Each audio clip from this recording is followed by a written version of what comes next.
Yo.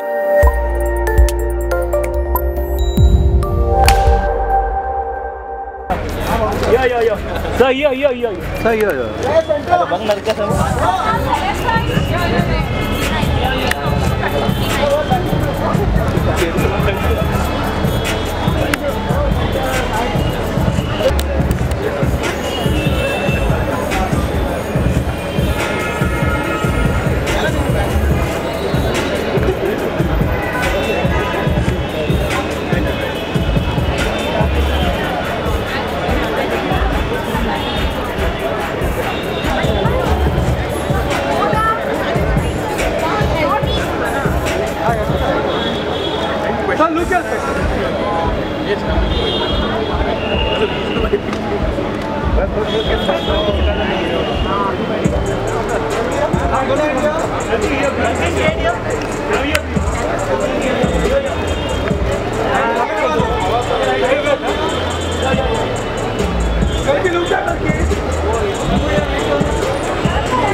ये favourite dialogue है इसका लगता है ये मैं देखा ही नहीं मैंने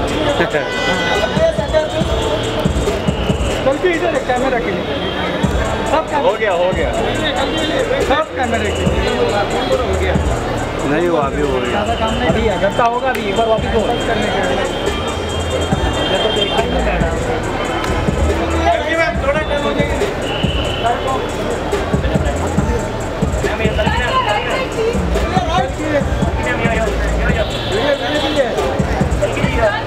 अरे वेट प्लीज बहुत टाइम है ये भाई साहब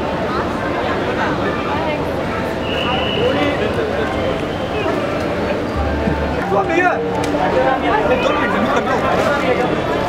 लुक क्या प्लीज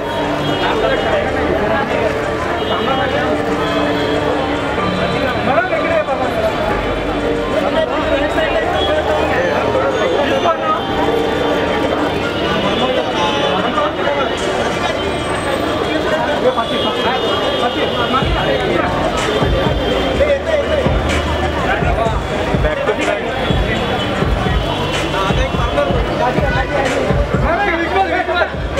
वीडियो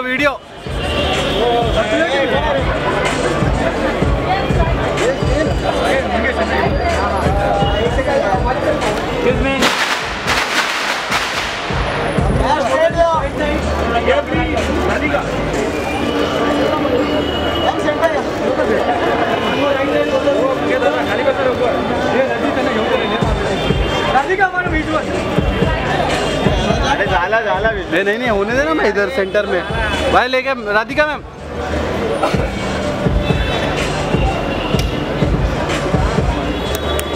वीडियो बात तुम क्या भाई तुमको सेंटर आ रहा है तुम ले रहे हो नहीं mobile ma'am here Radhika ma'am बाबू के कैमरे में मेरे को भी मिले Radhika wait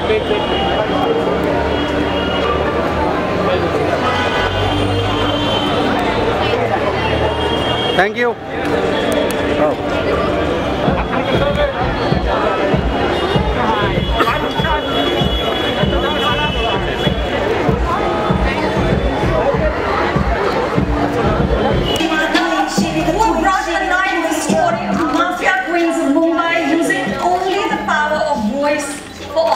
launch in India.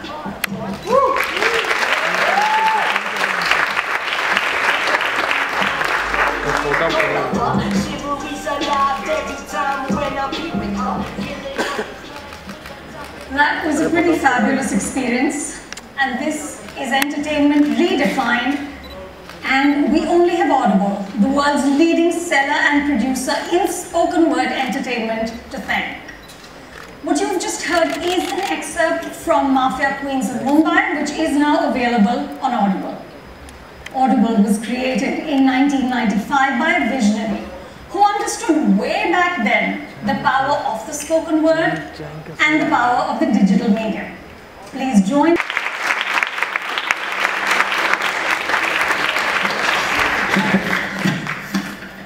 Well, Hello everyone, and thank you for coming. It's an honor to be here. So for years I was asked why so many millions of people around the world are listening to Audible as they are right now. Millions of people. And I would simply say, who wouldn't want Colin Firth or Kate Winslet singer doing things around the house? And now I can say, who wouldn't want Radhika or Kalki or Raj to tell them a story, particularly during a time of the day when their eyes are busy, but their ears and their minds are free to experience the music and language and the power of well-composed words that are artfully performed by great actors, as you just heard. A recent study of the neuronal responses in the brain that was done actually at the University of London, Kalki's alma mater, and mine, although a few years earlier than her. The University of London study showed that the seductive intimacy of listening to Audible and the emotive power of listening, it actually exceeds the power of film on a neurological level. And actually we weren't surprised. So today we formally bring Audible service to India. And I say formally because we've had so many, tens of thousands of Indian listeners for years who are paying up to $15 US to listen, and now they can pay the equivalent of less than $3 here in India. So for me, this is a day that's been a long time coming and really a dream come true. And in the spirit of a dream coming true, it was back in 1994. I was still an author and a journalist for more than 20 years, and I was also someone who loved and actually studied the sound of words. It was then that I began to tell people, I was writing a technology column at the time, that people, this is 1994 mind you, that people would be walking around with little solid state devices in their pockets which would be packed with the best of civilization's offerings. And to say that people thought I was pretty crazy at the time would be an understatement. It was a long time ago. But anyways, I left the writing life, and now it's been 21 years since Audible invented and commercialized the first digital audio player and the first audio delivery service. And this was 5 years before the iconic iPod came out from Apple. We've continued as a company to invent technology as we worked hard to push the spoken word into the media mainstream alongside film and television and music and books. I have read that Indians actually spend more time reading than any other population, but I also know Mumbai traffic makes it pretty hard to read in a car. People who listen to Audible all over the world now, they get to work smarter than their colleagues in the next cubicle. They tell us they're more enlightened because of the quality of the wellness program. I think I had already read Mafia Queens of Mumbai a few years back. The foreword had been written by Vishal Bhardwaj, and it caught my eye, and I really liked the book, so that was exciting. B, I think that as an actor, it's wonderful to use your voice and play with the nuances, and you know, I think audio really allows for that, to really play on the different voices and telling a story. And yeah, I think that's enough, no? A and B. Radhika, what about you?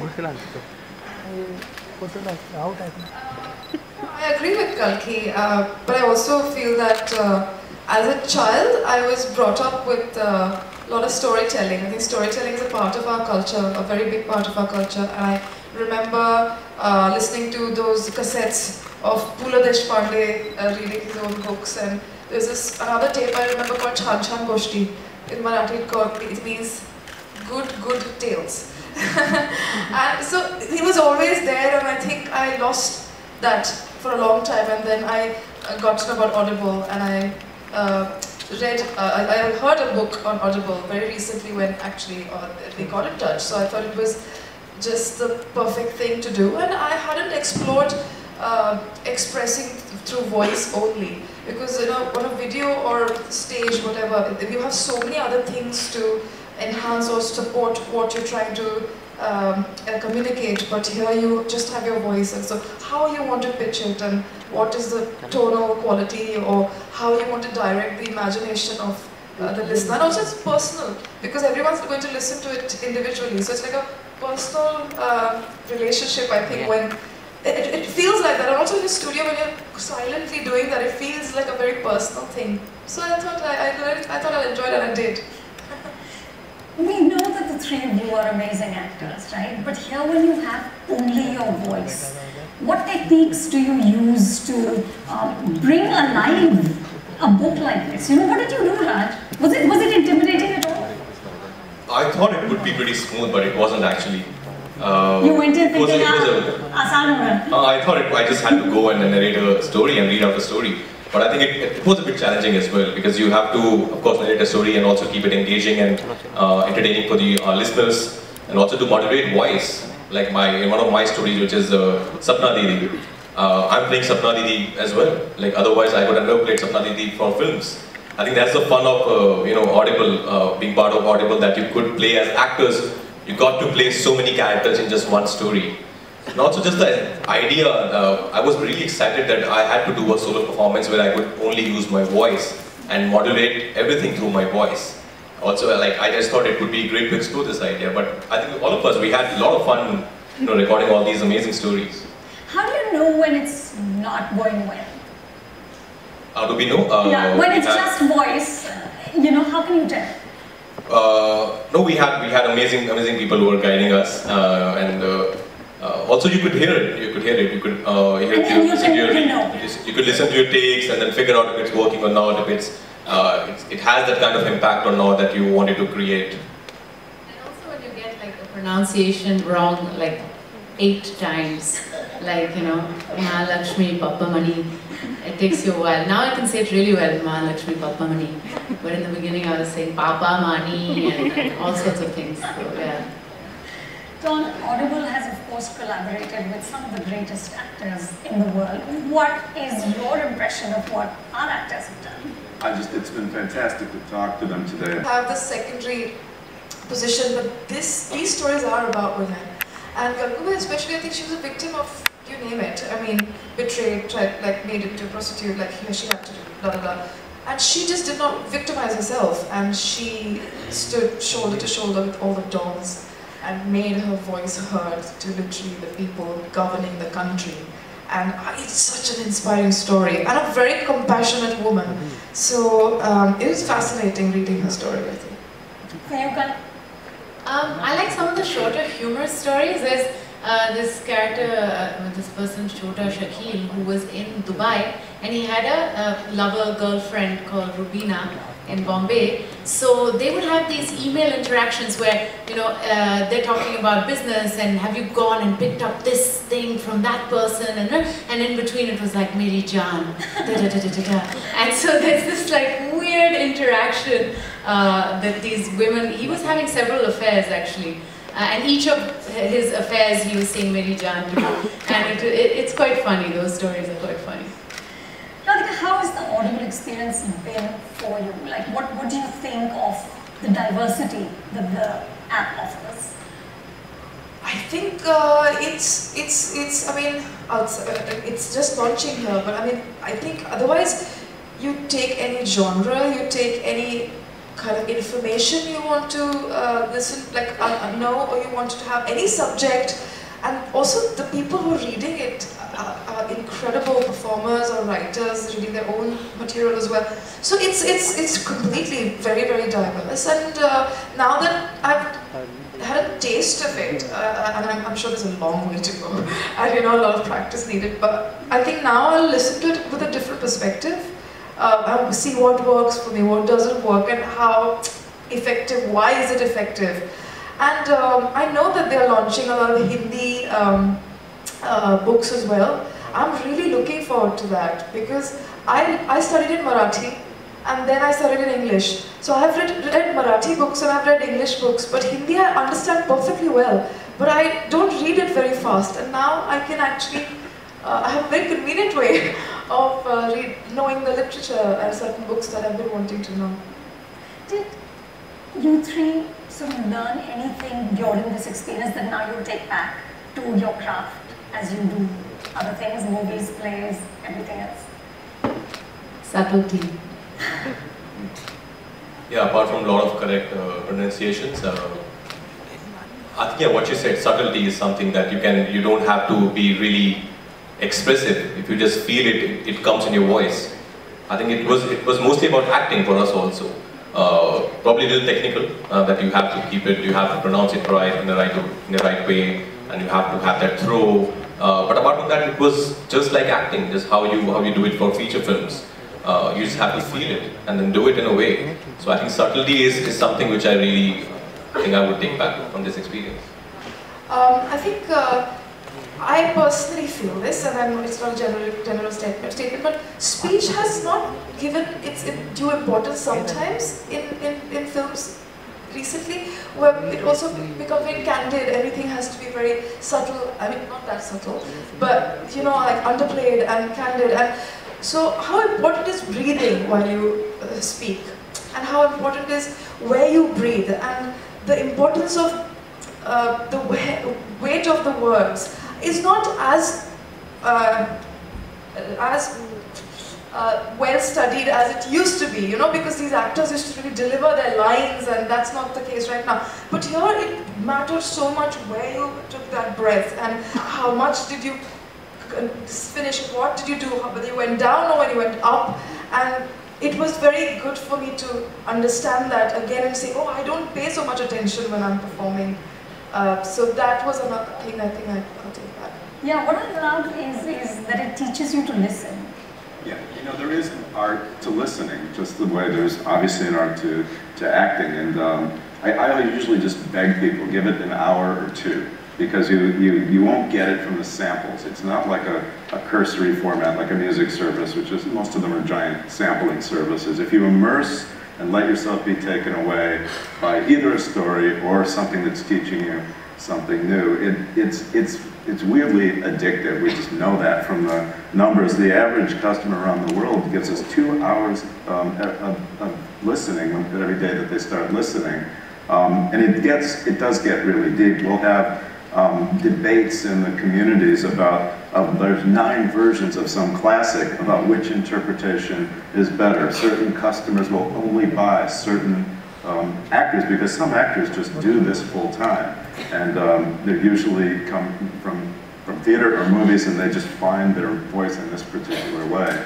So it gets really kind of deep, and it really is, it's a media type. It just wasn't really as appreciated as you're saying about the voice per se. And the way they act involves nuance and subtleties and prosody, and you know, they probably don't even think of it that way, but when they get into it, they're offering subtle interpretive performances. So in many ways, when we do audiobooks, all we're doing is positioning a book as a great script for an interpretive performance. So, and then original scripts, and there's hundreds of original scripts being written all over the world right now by comedians and playwrights and journalists and all different kinds of writers. So I can't wait to see what happens here, because the cultural explosion in India is so deep. I mean, the fact that there's, you know, people here have done theater in multiple languages, are very aware, you know, Tamil and Marathi, and you know, I think between the indie environment, the theater environment, and the Bollywood environment, now binge television's coming here, and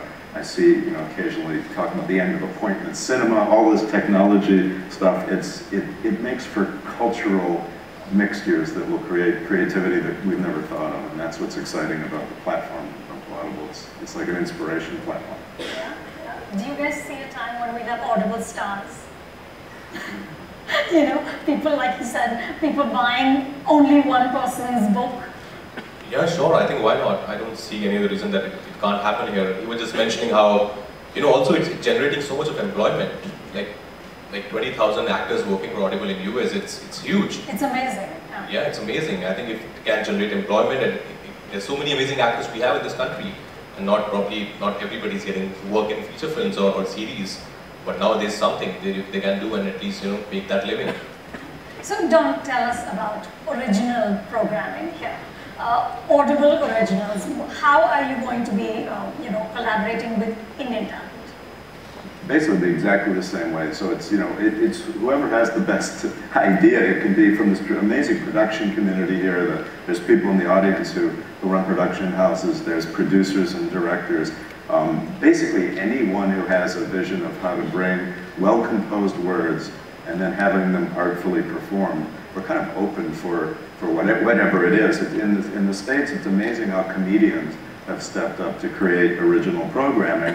I mean, for various reasons, comedians are now probably some of the most trenchant observers of our discourse in politics, such as it is, and I think that, but this has always really happened. I mean, most American comedians got very famous because of their television roles. They talk about stand-up as their primary art form, but the truth is, you know, Jerry Seinfeld and Robin Williams became who they were by transferring their talent to new media types like the sitcom. And so you know, I'm sure it will be surprising our growing audience with a lot of original programming written to the aesthetic. This very intimate kind of aesthetic, and I think it's interesting. We have a writer here who listened and figured out a way to make a book that is very particular to how he interpreted the audible aesthetic versus the way he wrote normal. Well, speaking of which, let's bring him in. We have a creator in our midst, and I'm excited to bring another great storyteller on stage. Ladies and gentlemen, put your hands together for one of the most popular authors of this generation, who's created his first ever audio romance. It's an Audible original, Mr. Durjoy Datta.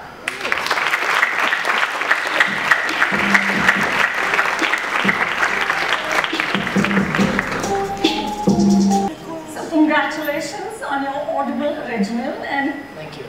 Tell us, when you're writing specifically for Audible, how do you think you can increase romance using just voice?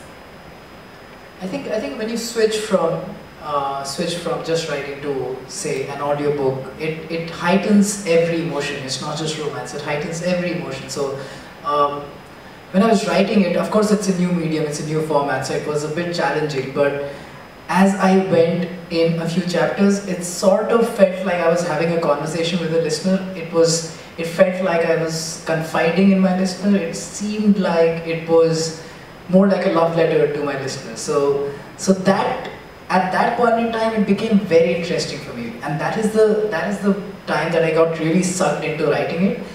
And I just think that, you know, generally when I write the last few chapters, my job ends. But this time we recorded it and I heard it.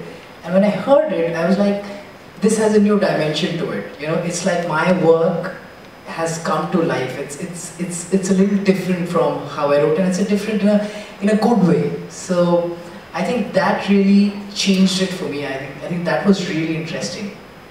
What can you tell us about this romance? What can you reveal? Okay, I can't give you. You can't tell us anything. Yeah, of course. But the title is The Last Boy to Fall in Love. It's a dystopian fiction. Or a sci-fi romance or speculative fiction or whatever you might call it. It's different from anything else that I've ever done. For the last 10 years, I've been writing romance stories which are rooted in reality.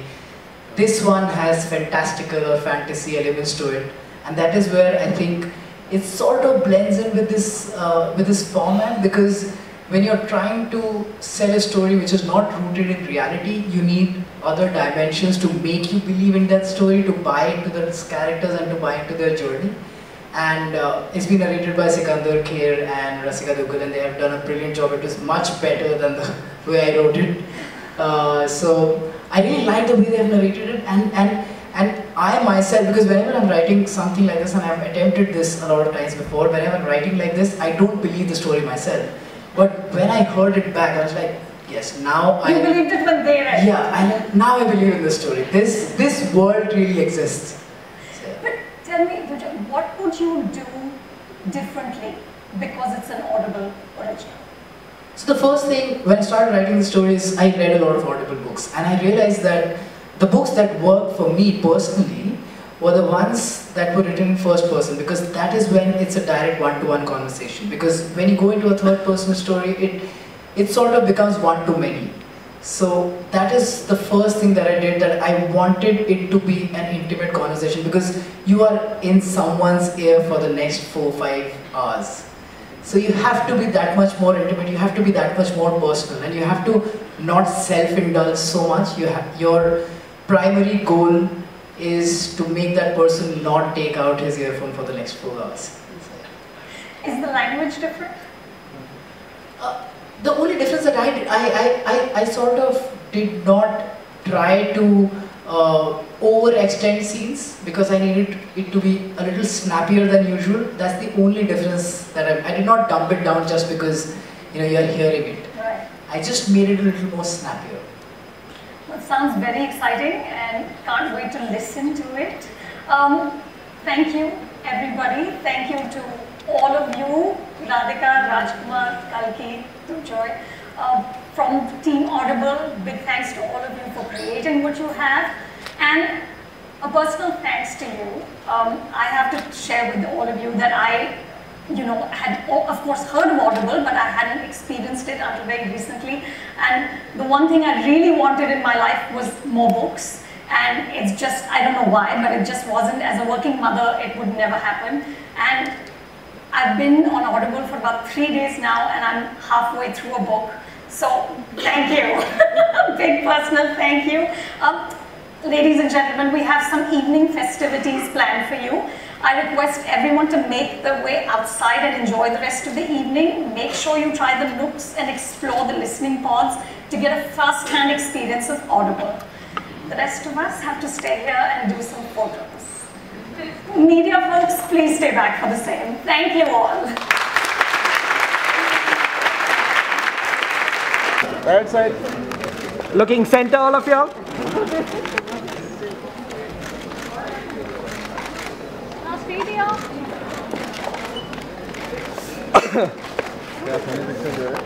Thank you. Can you come forward, please? Yeah, please. Bye-bye. Photographers. All that.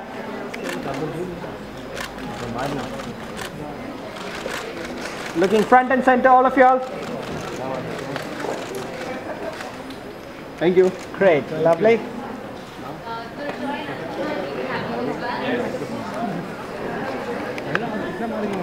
Great. एक last reception photo अरे All right.